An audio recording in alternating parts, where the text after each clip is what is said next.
Listen here, girl. I know you think it's a game, but it is absolutely not. Okay, this is the energy supplement from Just Move Supplements. That's right. It's damn near all gone, girl, and that's because I had to get that energy up so I can complete the workout, so I can give y'all this body, this transformation, get into it. Okay, and I'm done working out now, so that's why we're moving on to the protein shake. Oh yes, it's already in there, girl. It's already made right here. This is the mixture of the banana pudding, the chocolate cake, and the buttercream cupcake. And you really want to be fancy, you can go ahead and add that blueberry muffin if that's what you want to do, girl. But for me, it's these three right here. Okay, you put that with some almond milk, you mix it all up in honey. Okay, your muscles have gained life, new energy, agility. Get into it, okay? Just Move Supplements. Thank you very much. Hold up, Chief. Okay, don't forget about that TLC NutriBurst to get that multivitamin popping, because we all need a little extra. And child, if you want that sea moss that go down smooth, don't come up rough, okay? Get into the TLC Nautica sea moss. Yes, get that from me. And child, if your stomach hurt and you need to move some things around so you can be free, okay, go ahead and get that ISO tea down below in the description box. Get it all from me. Come on in, come on in, come on in, not come on in, not come. Sorry, y'all know I'm weird, whatever. Hey everybody, what's up? It's your girl BondyBlue. So let's go ahead. Hey everybody, what's up? It's your girl BondyBlue. Okay, follow me on Instagram and let's get into the video, right? All right, and we're back. Okay. Now that I've relieved myself, we can go ahead and get into the ratchet reality of it all, which we're going to go ahead and start with Black Ink Crew. Wasn't a lot that happened on Black Ink Crew, so I feel like we should be able to start there. Okay. I'm going to let everyone get back into the room before we fully get into it.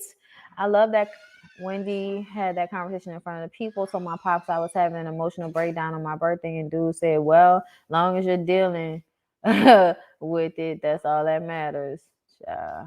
Thank you so much, Motherless Flower, for becoming a member. Thank you. All right. I see everybody coming back into the room. I see y'all with the blue hearts. I see y'all. Does Bondi give anybody else a slightly and wonderfully ratchet Tabitha Brown in? I'll honestly take that comparison. Tabitha's a cool person to be compared to. I'll be so excited to see your lives. Thank you. I'm excited to see you in my life. Thank you. Oh, wow. Okay, so let's go ahead and get into it, because I am not going to wait. Everybody can just catch that play bait. Catch that play bait. So listen, at first it seemed like 4 wasn't really going to be what we all needed him to be for Nina during this pregnancy, because we see her going to a Lamaze class with Ashley instead of him. And, you know, he told Don and Ryan that he decided to move out of the apartment right before she's having a baby, and they both expressed they felt like that was not the move to make, and that she's in a very vulnerable space, so it probably would have been better if he would have stayed with her. But he's like, I'm still gonna be there. You know, it's like, okay, whatever. If you want to be a deadbeat, be a deadbeat then. You know what I'm saying? That's what we feel. You know what I'm saying? But Nina ended up going into labor and having a very painful, long labor at that. And at first they were talking about having a cesarean, and she really didn't want to have a cesarean. She wanted to push her baby out. And I'm so glad that she was able to do that. I often feel like they're always trying to rush mothers, and especially Black mothers, to have C-sections, when really, no, you're gonna let them stay in this bed for, you know, however many hours they need to. That's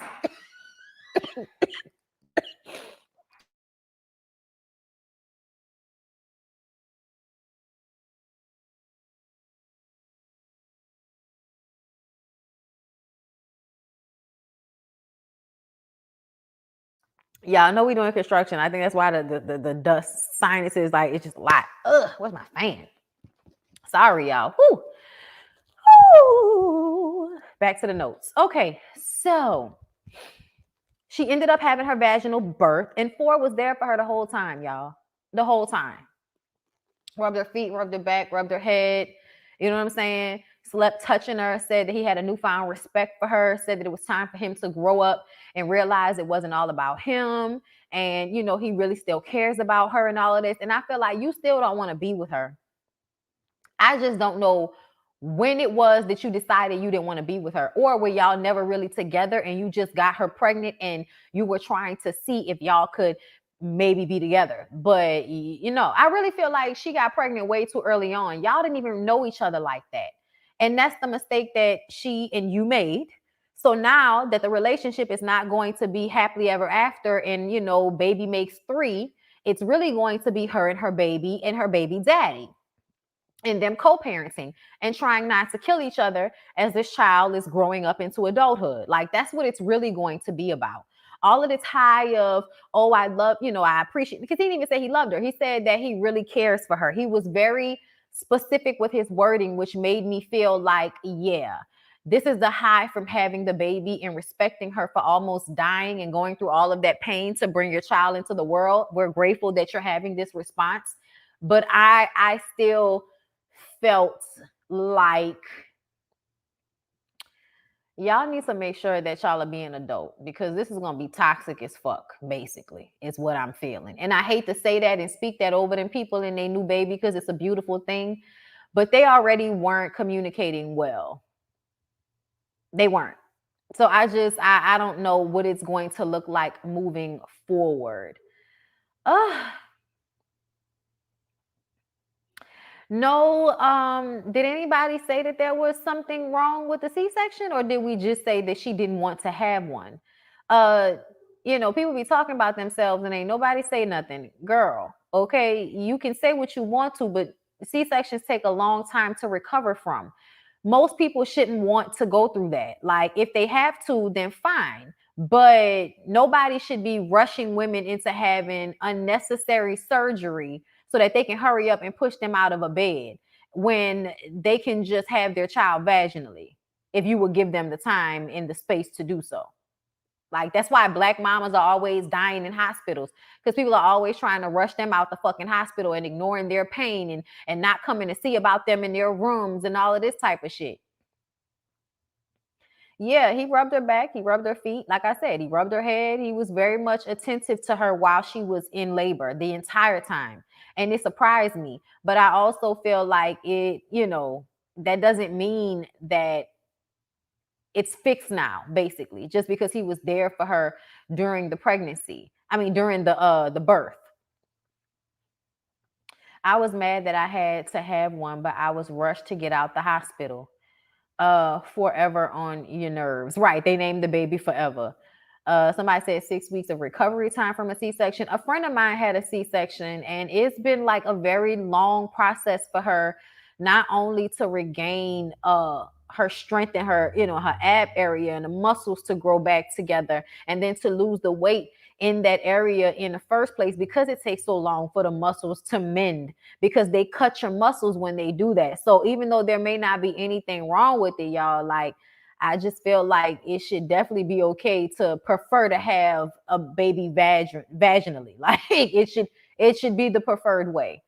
That's what I'm saying. Like, I feel like, you may be talking about the inside healing, but I feel like it's taking my friend a long time to get the strength back in her core like that after having her muscles cut. It takes 3 years to fully heal. Okay. The scenes leading up to the birth isn't matching. It's really not. It's really not. A woman is so different physically afterwards. Shit, that's what I would think. So y'all, let's move on from there. I'm just glad that he was there for her and that she was comforted and she wasn't alone and she had somebody in there looking after her to make sure that she was okay. Because when people don't have somebody in the hospital room with them, talking to doctors, checking, making sure that shit is okay, they can very much be left to die. You know what I'm saying? Like, it's very serious that somebody be there the entire time, as far as I'm concerned. So I was glad that he was there with her to hold her hand. So y'all, Ryan and Don talk about Anthony. Y'all know Anthony is Ryan's ex-best friend whose baby mama he fucked. So he says that they were having a birthday party for his son. His son and Anthony's son were best friends, and they haven't really seen each other since they punk ass daddies fell out with one another, right? So Anthony brings his son to the party, and Ryan says that he saw them come in, but he was trying to handle some things, and by the time he came back to speak to them, they were gone. All right. Thank you. Okay. All right. Yes, thank you. All right, y'all. First day complete. Cleaned out the room. New drywall on the ceiling, child. We doing it. Anyway, moving along, y'all. I feel like Ryan was probably being an asshole, but I feel like Anthony is probably sensitive as fuck. I don't know what's going on, but I hope Ryan didn't make Anthony's son feel any kind of way. That's what I'm gonna say about that. And I'm gonna move on. So Charmaine. Charmaine brings her dad back to Louisiana this episode, and y'all, I'm not gonna lie, I was fighting back tears the entire time watching Charmaine scenes with her dad, because I know her dad, passed away eventually, and she wanted him to stay in Chicago with her, in her apartment and all of that. And that's cute. But that man want to be in his nice big house where he can, get up and walk without hitting the wall and all of that shit. He want to be in Slidell comfortable in his house where he can walk to the mailbox and all of that. So he, goes back to Louisiana so that his sister can take care of him. And it was so sad to me, because it was the last time that Charmaine's dad was going to be there in her home. And I was fighting back tears the whole time, y'all. Ooh. But moving on from there, I wanted to get that part out the way, because now I'm about to be reading Charmaine for the rest of this review. Charmaine is still not handling her shop. She has her new artist, but there's no manager. There's no supplies. There is no Wi-Fi. Yet there is a $1,500 booth rental. Drea is over it, especially when she got everything together for this tattoo convention that they're supposed to be going to. Kitty says that Charmaine didn't want to pay for the convention, which is why she didn't want to do it, because she didn't want to have to pay for it. Charmaine has a meeting about her premier tattoo shop because she's heard that Drea and Kitty were having conversations about how unhappy they are with the conditions of the shop, and that she hasn't hired anybody to actually work in the shop. Basically, Charmaine bought a building and put suites in, and she's basically saying, here, y'all can come in here and tattoo and make money and be on a reality show, but I'm not going to do anything else. Charmaine, not having Wi-Fi, bitch. Like, that's the bare minimum. Electricity, hot water, and Wi-Fi for a business. And the fact that you're not even supplying that, if I was Drea, I would not have come back until I saw those things present. If I had came by Second City and there was no printer and there was no no stencil printer and all of that shit that y'all needed, there was no Wi-Fi, there were, no paper towels, there was no equipment, I would not have moved my business there. But we all know that Drea did this. And it's probably why Drea wasn't really bringing any artists in there, because Drea probably was still tattooing at the place that she was already tattooing at and was trying to see what Charmaine was going to do. But she wanted to be on the show so that she can, pub her own shit. At the end of the day, that's why she still showed up. But anyway, y'all, Charmaine says that she admits that when Drea came back, she was not ready, which is why she didn't have everything that Drea was listing off. And Drea should not be bothered, because it's not like Drea was busting out a lot of tattoos. I say, Charmaine, so you weren't ready again. You didn't have what you were supposed to have again. But somehow, Drea not busting out a lot of tattoos is a part of the conversation. Girl, where's the accountability? For real, for real. Like, whatever. Anyway, Drea told her, I don't feel like this place is worth $1,500 in booth rental. And Prince, who didn't show up for his client, okay, earlier in the episode, had his client sitting there talking about, I'm trying.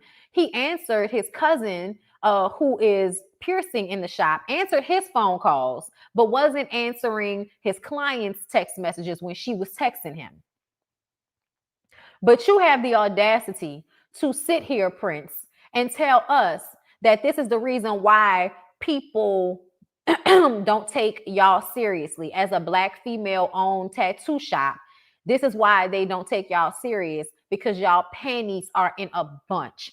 I said, Prince, if you don't shut the fuck up right now with this misogynistic, ignorant ass shit, Charmaine is flighty and irresponsible.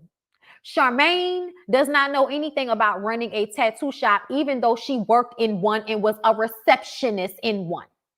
But really, all she did was show up to work and party and fuck on Don and get drunk and party. And after a while, she stopped fucking on Don.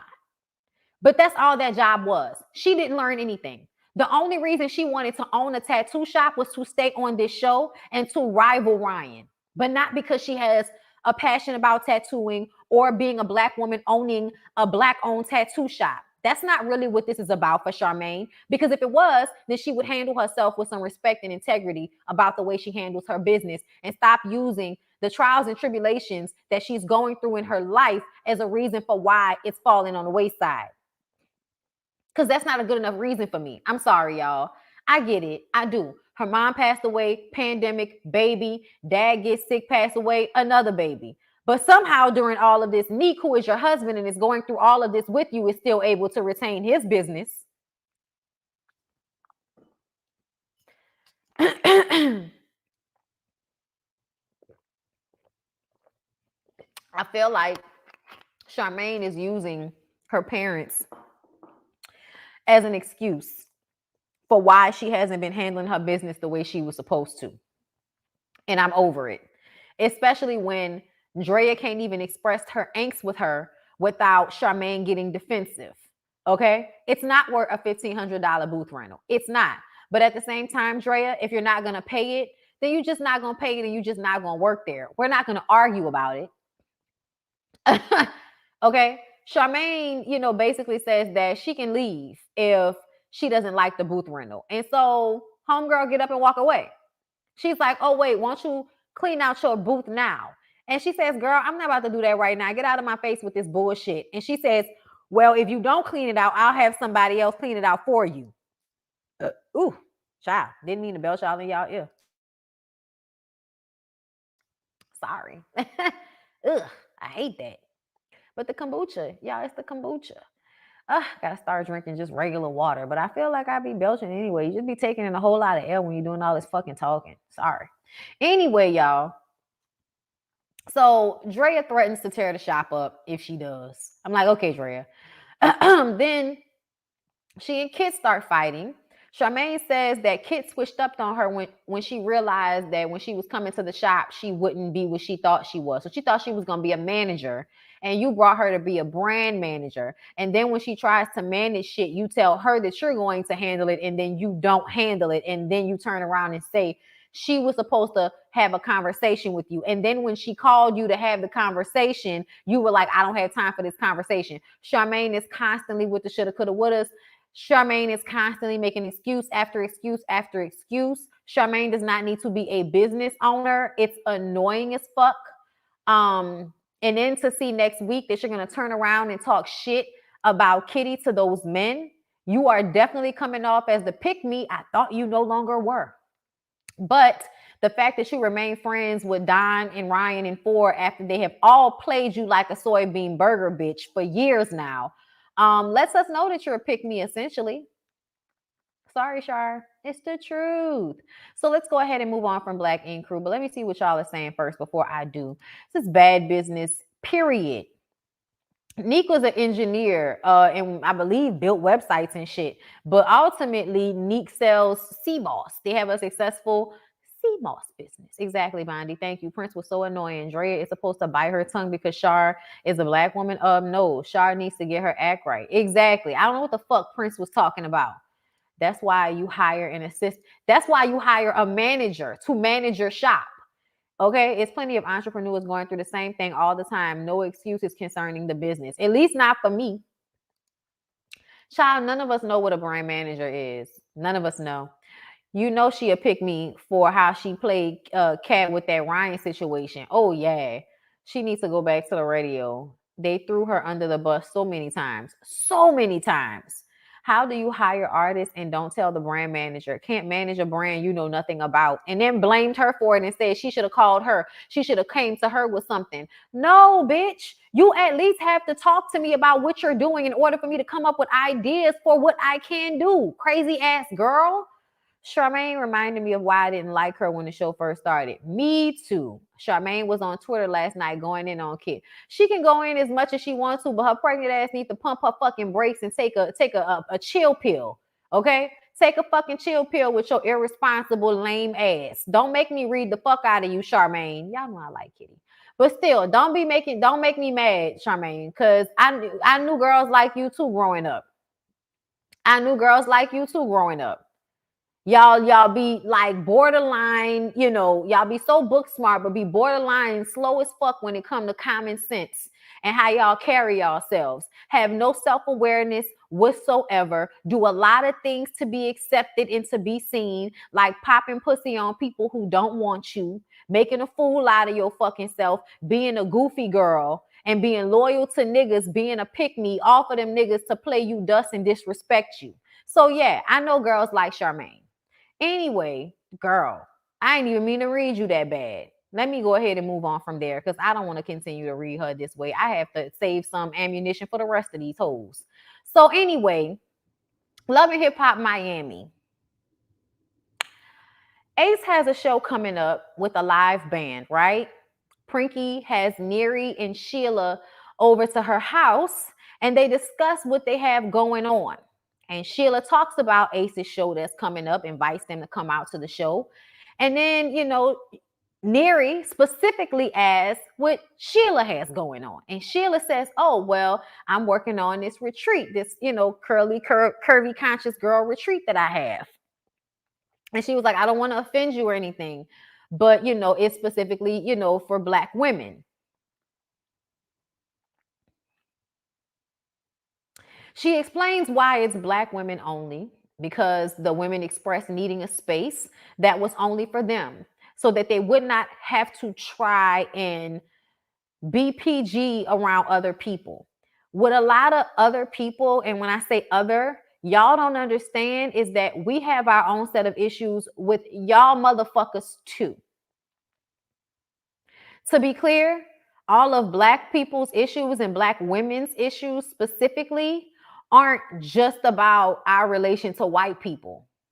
Sometimes it's our relation to the other women that are considered exotic and treated better by Black men. Why am I expected to be vulnerable in spaces with people that I feel like are constantly in some form of invisible competition with me? It is racist to me. And I'm not gonna say racist, I'm gonna say it's prejudice, and it is steeped in the racism for you to question Sheila about why we can't make allowances for Neri, who does not consider herself to be a Black woman, to be a part of a retreat that is exclusively for Black women who have asked for a space exclusively for women who identify as Black. And she was specific to say that because here's the thing. Yes, Neri, Cuban, you probably absolutely have African ancestry. Absolutely. But you don't consider yourself Black, and you know you don't. And you absolutely don't need to be in a space when Black women are expecting to be amongst themselves and not any others.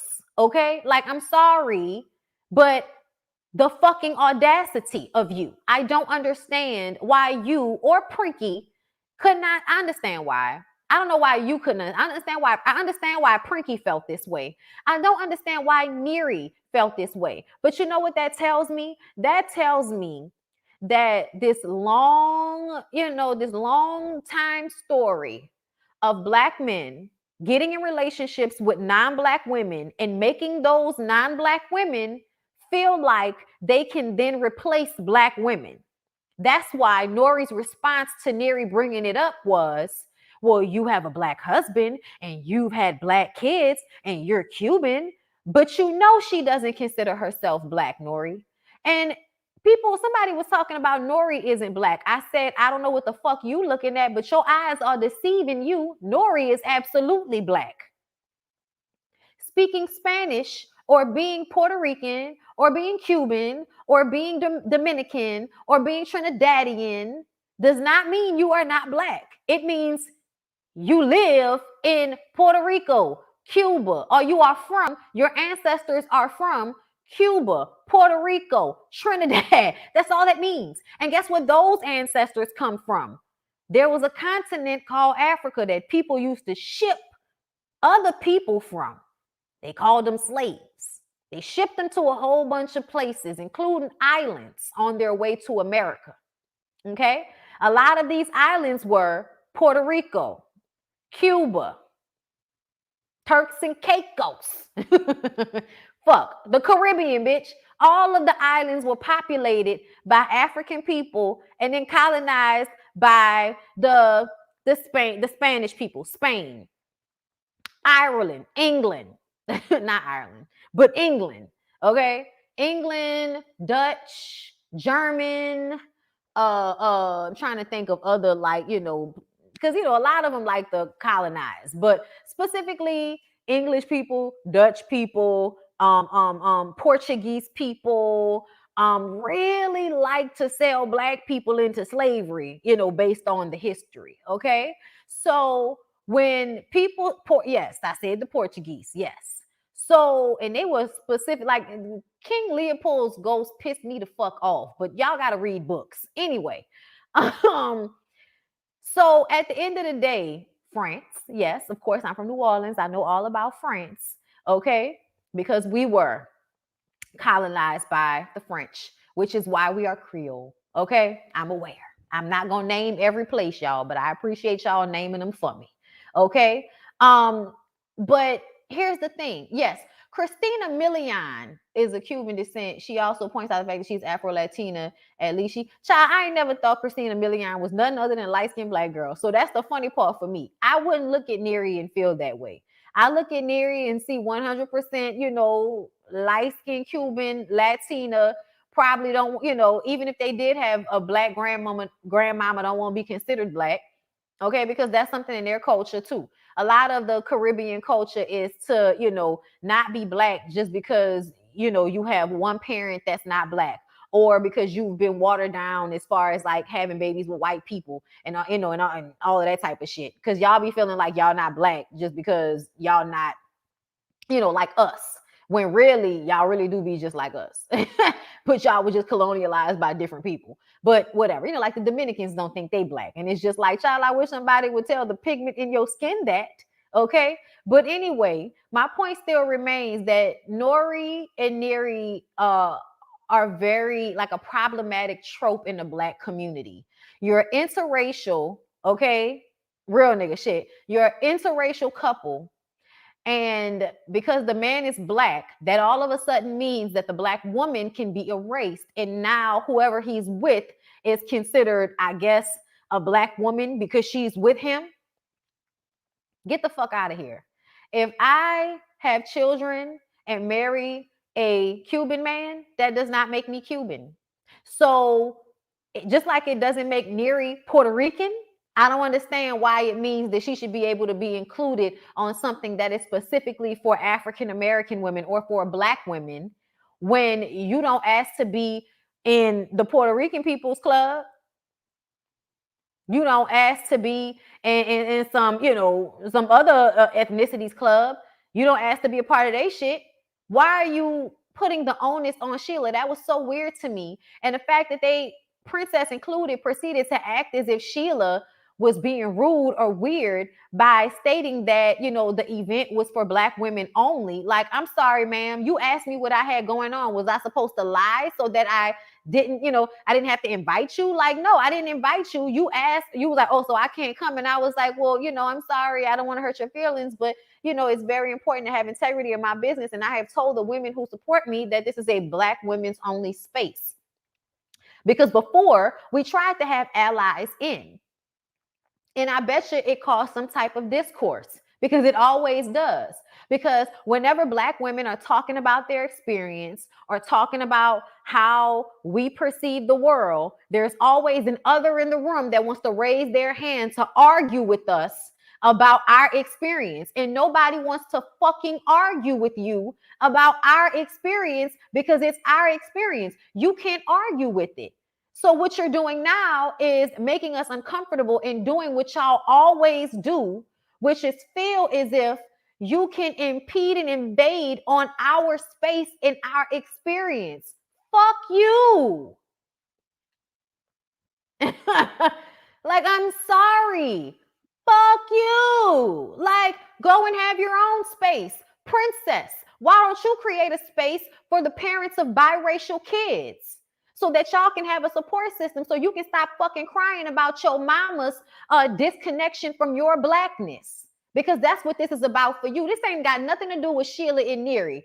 This is because you feel a way about the fact that your mom never understood you being a Black woman, and what she was actually taking on besides big Black dick when she decided to get impregnated by a Black man and then raise a Black child in this world, and then not make any real effort to learn about what her culture is in this world, so that she doesn't grow up crying to fucking strangers, okay? Crying to strangers, boo-hoo crying about her mama not understanding her Blackness. So we should ignore Black women's comfortability and invite other people in, so we can constantly be a tool of educating them. This is about healing for Black women. This is not about educating your mama Prinky or Neri on how to take care of Black kids. That ain't this retreat. We can have a retreat for that, but that ain't this retreat, bitch.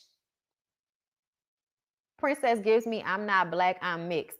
Absolutely, she does. But the funny part about it is, don't nobody see the mixed part. They may look at your eyes and be like, oh, you know, or look at her hair and feel like, oh, what? But at the end of the day, they're going to look at her and see that she's a Black woman. Just like they look at Sheila and see that she's a Black woman, regardless of the fact that she is biracial, motherfucker. Everybody bringing up her being biracial like that got something to do with it. Sheila is identifiably a Black woman. I have 2 Black parents, and Sheila looks more brown skinned than me. That's why I don't like when people be like, oh, because you're mixed, that, you know, that don't mean you Black. That this lady right here is Black. We're not going to argue about that. Okay? Stop acting like skin tone has absolutely nothing to do, you know, or skin color has nothing to do with Blackness. It does. Princess looks very much Filipino. Yeah, to people who recognize Filipinos. To everybody else, she looked like a Black girl mixed with something else. Like, still gonna be seen as a Black girl mixed with something else. Now, she on the outskirts, of course. She's on the outskirts, but she's still a Black woman. Right. Do Asian women invite us into their spaces? Fuck, they don't even invite us into the conversation when they sitting in front of us doing our fucking nails. The fuck? Latina, same thing. They can speak English. Do they ever talk? Do they ever speak English around you so you can be a part of the conversation? Fuck no. They speak Spanish amongst each other because they don't give a fuck about you feeling comfortable around them. They gonna do what the fuck they gonna do. So I don't understand why Black people are always having to make concessions. Do you know why? Because Black people were the slaves. Black people were the ones that had to move around everybody. Black people were the ones that had to be bowing and not looking into people's eyes and shit. So we always have to move around for somebody. Well, fuck that. In 2021 going into 2022, we ain't moving around for you motherfuckers, and we don't care about your hurt feelings, bitch. You laying up and getting impregnated by Nori only brought you as far into the Black community as his VIP card gonna get you, bitch. That's it. That's it. Why are you feeling offended about not being included on something that ain't got nothing to do with you? I don't know. I don't know. Because if one of my friends tell me they doing something for the AKAs, they having a party for the AKAs, or they having a party for the Deltas, I'm not gonna be like, oh, so I guess I can't come. I know I can't come. I'm not in that. So why would I feel bad about it? The fuck is you talking about? And I use that as an example because, like, the fuck. Latinas exclude their own people all the time. That's Amara's whole storyline. Exactly. Okay. Child, we're gonna get to Amara in a second, but I had to get that shit off my chest first. Okay. So at Ace's show, Sheila talks to Princess about her issues with Blondie. Y'all know that's her mother-in-law.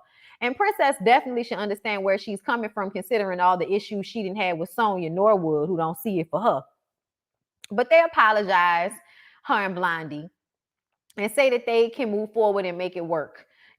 So Ace performs, and I just, in my notes, it says he's an artist, and that's because that live band, him standing up there with that mic, like he just went in a way that I feel like had a lot of intensity. Definitely makes me want to go listen to his new music. So y'all, Amara tells her parents that she had a miscarriage. Yeah. When I tell y'all, it's another scene that I was fighting back tears so hard. I was fighting back tears so hard watching this scene, right? So Amara is being angry about losing this baby and passive aggressive on the slick. She sits down and tells her mom and her daddy that she had the miscarriage. Well, now you could be happy, mommy, because they lost the baby. You could be happy now. And she was like, fuck you mean so I can be happy? I didn't want that to happen, but this did happen for a reason. And I was like, mama, don't do that. Don't do that. Don't tell her that she lost her baby for a fucking reason. Even if that's the truth, don't say that shit. Like, that's just cold at this moment. Maybe she can hear that in a few months, but today ain't the day to say that shit when she just came back from the doctor and just found that shit out. So her dad, because apparently he has more emotional intelligence than her mama in this moment, I don't understand how, gets up and goes over to her to comfort her, and her mom is still arguing with her, and she's like, can you just shut the fuck up and be supportive? And I was just like, not shut the fuck up. Amara, girl, I didn't know we talked to our parents like that in the Latino households. I didn't know we did that. She was absolutely having a white child moment. I'm sorry, y'all, but I had no idea. I had absolutely no idea that they talk to the Latino mamas like that. Who knows? Who knows? She did not tell her mama shut the fuck up.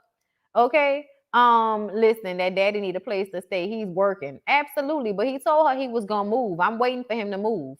Okay.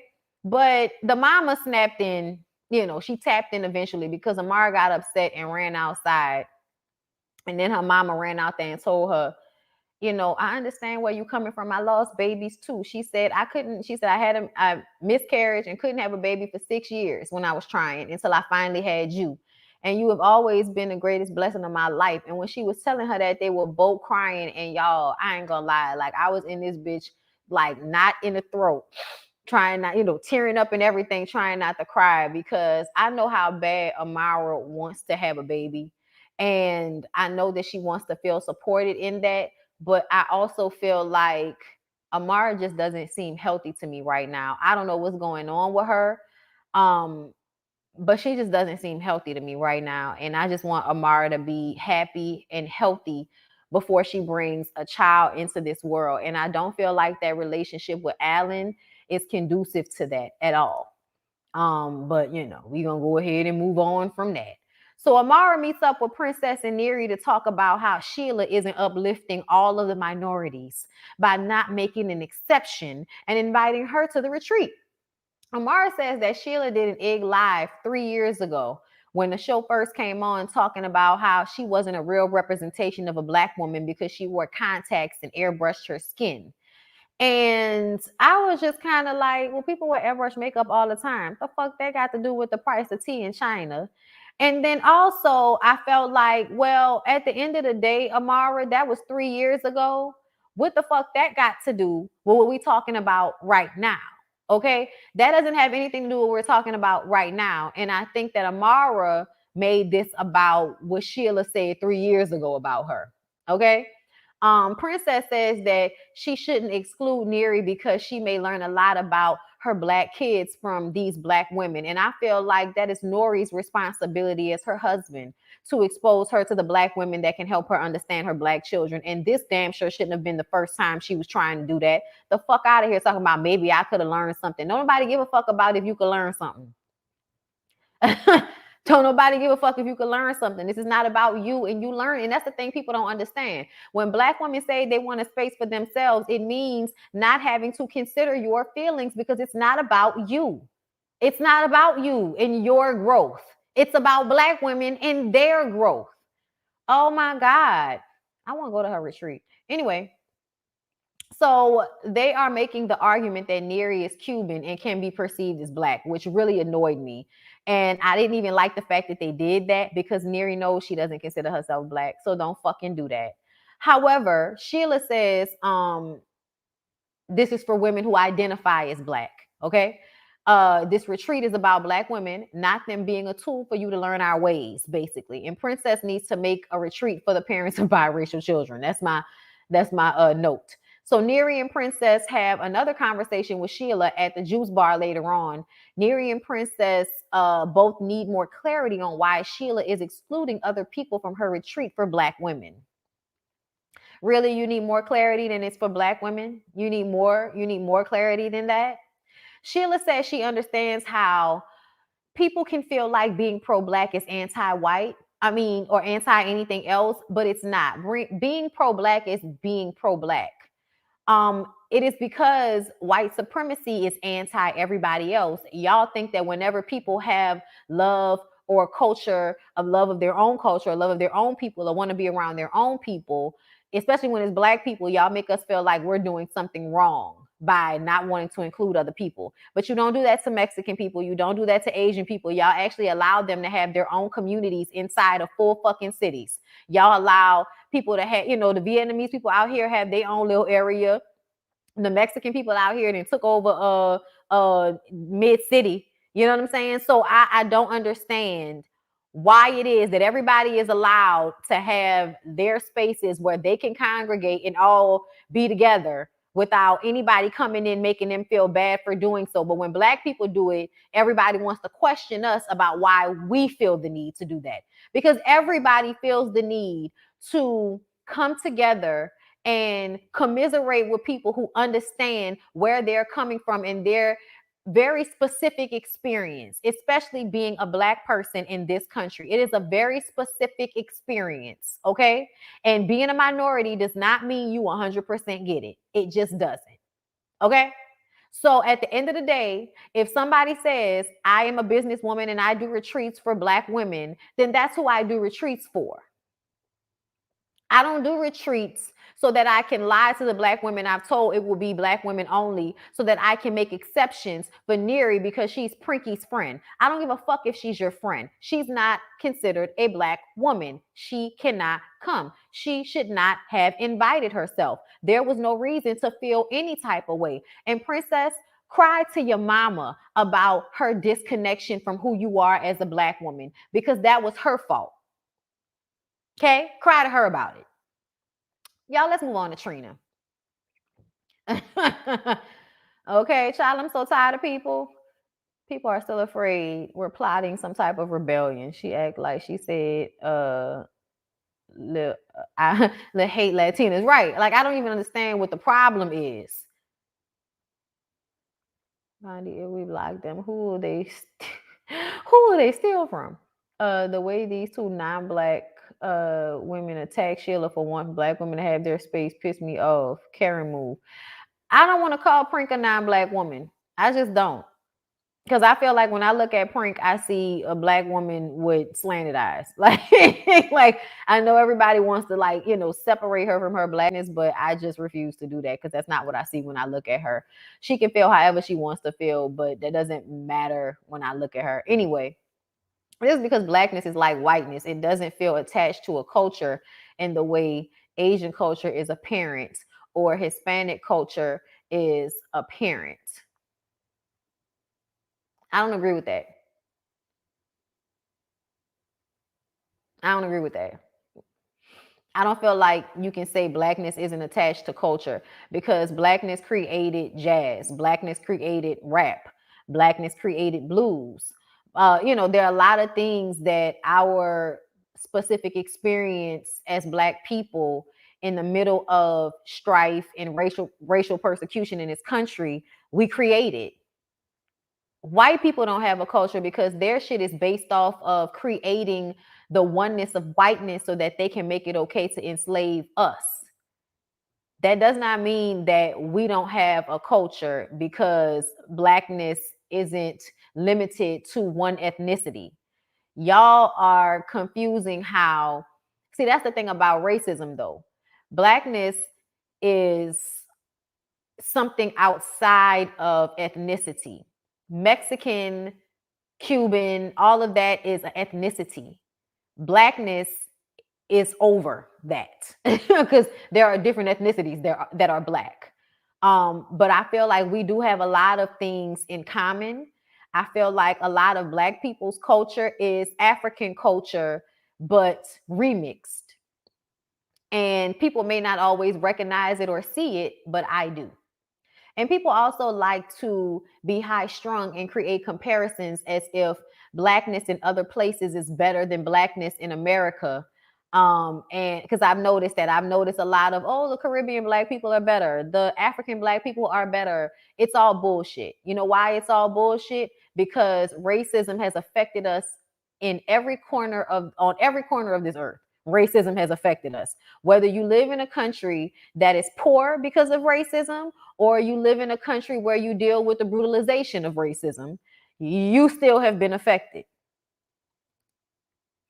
Hey Bondi, it's crazy how it's all this discussion on what a black woman is, but these women knew that the men they slept and had children with were black. Thank you, Alexis Celeste, on the super chat. And that's why I'm saying it's their responsibility to seek out that knowledge if they're going to lay up and have children with black men.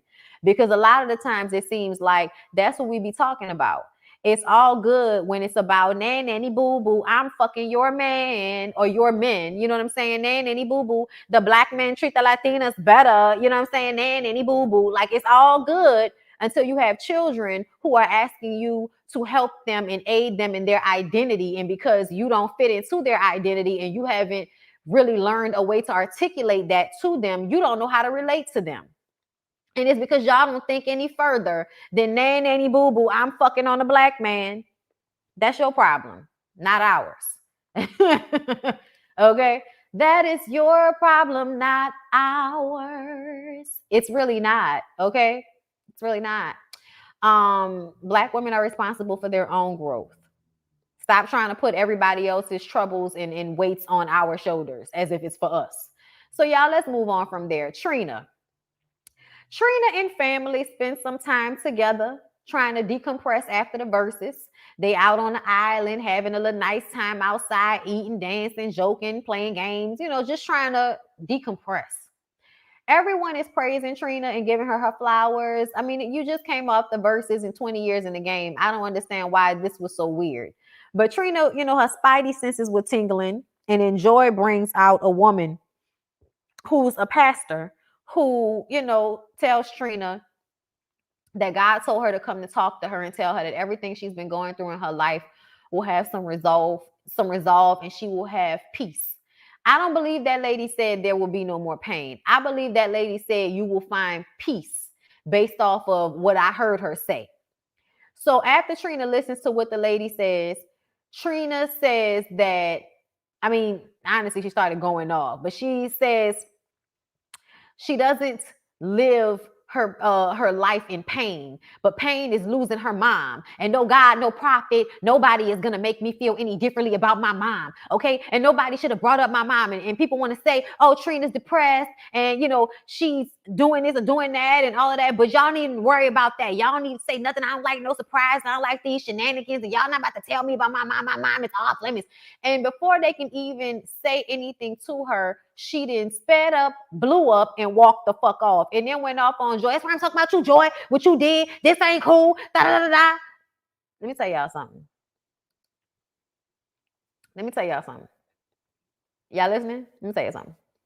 If Trina would have talked to me like she talked to Joy, When I tell you, I would have, like, we wouldn't be kicking it. We wouldn't be kicking it for a while. I might forgive you eventually, but I would not extend myself to you. I would not be your little sidekick. I would not be your little assistant the way they seem to be. And maybe it's because they feel like in order to get into places that Trina gets into, they need to be around her, and that matters more.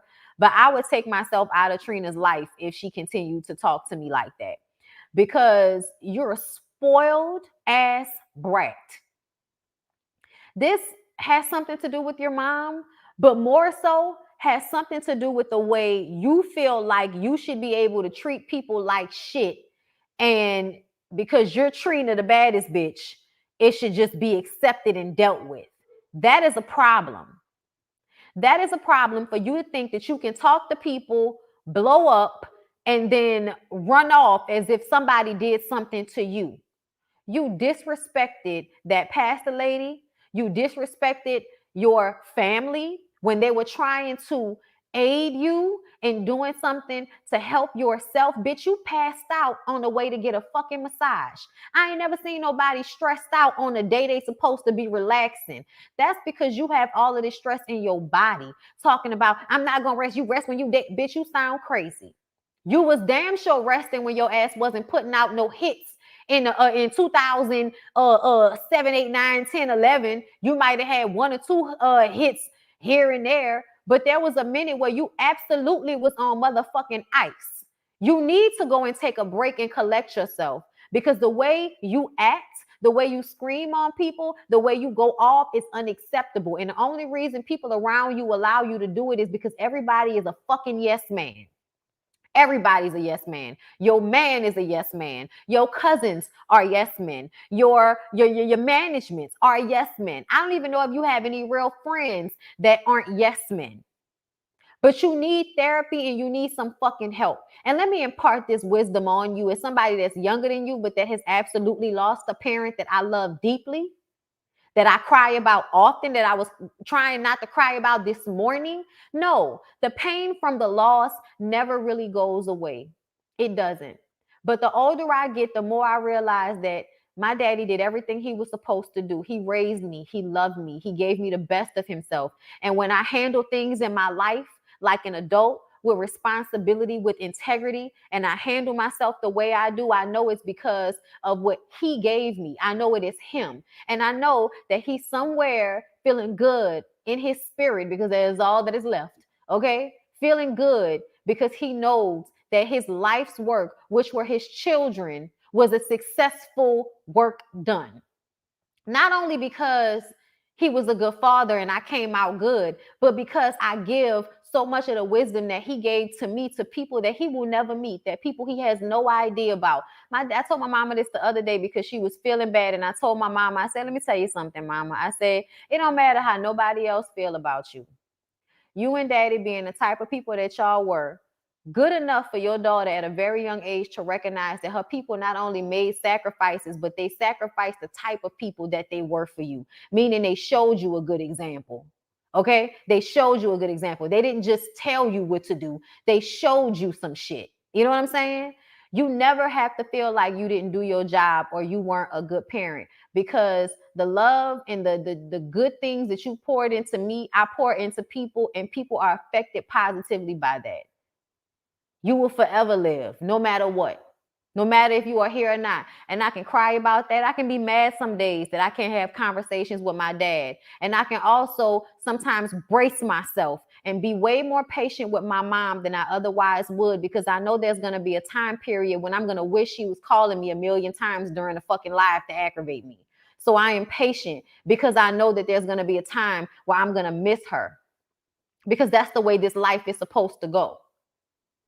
You are supposed to lose a parent. They're not supposed to lose you. Y'all ain't supposed to die at the same time, Trina. Your mama was supposed to pass before you, and you are supposed to grieve her and then healthily move on in your life, carrying her with you, not as a place of pain, but as a place of joy and strength to pull from in times of pain. And you need to learn how to treat the people around you better before you end up by your fucking self.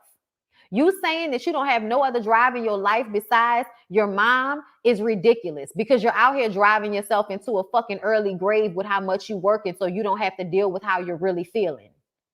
Get some fucking help and grow up.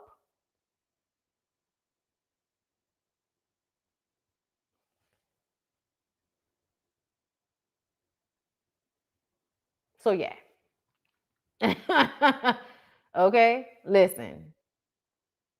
No, but I would, you know what I noticed about a lot of Sagittarius people? Y'all somehow think that y'all live in an alternate reality. If the facts are the way you teach somebody how to walk is to stand them up and show them how to walk, y'all are going to explain why that's not the way for y'all to learn how to walk.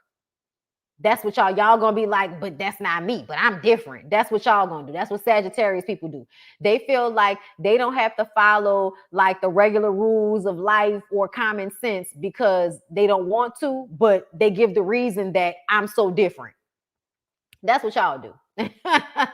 Cha. Woo, Lord, just hard-headed as fuck. Be loud, wrong, and hard-headed as fuck. But I love y'all though. Okay?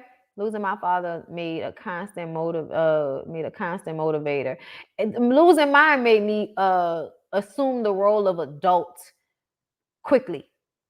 And I don't want to say too soon because, you know, I was like 19 when my dad died and I was already taking care of myself at that point. But it definitely impressed upon me to be like him when it came to taking care of my responsibilities, because nobody was going to be there to be a safety net for me. Even though my mom is there, I would always feel more responsible for her than I would allow her to feel responsible for me at this point in our relationship. Not me, Bondy. Not me, Bondy. I'm 42, but I'm 42 because you're grown. I know a lot of young Sagittarius, my age and younger. Um, I don't know if you saw, but thanks for the chat on Twitter. Yeah, no problem. I know. Look, you know, I had to regurgitate that on here because I know how you feel.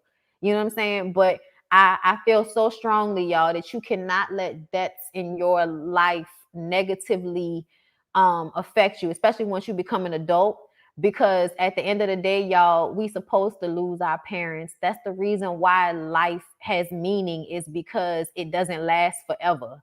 You know what I'm saying? Like, the only reason you value your relationships, you value time, you value anything that you really value, is because you don't have forever to have it. You know what I'm saying? So it's a pain of life. But you know, I've expressed to y'all a lot my connections to my dead family members, which is why I feel like Black people really need to be more about their ancestors than they are. They really have a misunderstanding of what that connection is supposed to be because of slavery and white people telling you that anything that isn't Christianity is voodoo and evil and all of this type of shit, when really voodoo is not evil. But like a lot of things that aren't Christianity, there's an understanding of balance. um you know, whereas not all good. You know, people try to make it seem like people need to be living in spirit at all times, and we don't live in spirit at all times. You know, call things secular. I don't want nothing secular. Nigga, this world is secular. Okay. um Yes, that risk can eat you up. I lost both my parents. That don't give you the right to treat people any kind of way. It really doesn't. It really, really doesn't. Child, they ain't like my video. I ain't do to like the video in this whole video because I was trying to get through it so I can go and get my workout done. I'm a Sag. I get what you're saying, but I'm not gonna fight with a person to prove nothing. Believe my actions so I can say what you said doesn't pertain to me. All right, listen. If it don't apply, let it fly. But I'm just saying, a lot of Sages that I know, when they be bad like that, they are hard-headed as fuck. Okay, that's all I'm saying. Like in a very like just tiring way to deal with. Like, I can't even have a conversation with you. But you know, that's always person to person. That's always person to person. People, you know, always have certain attributes, but don't always act in the same way that is expected of their zodiac sign. You know what I'm saying? But anyway, y'all, I'm so tired of this damn air going on eco. Like, I keep putting it on and it keeps going back on eco. Like, fucking stop. I'm in here getting hot.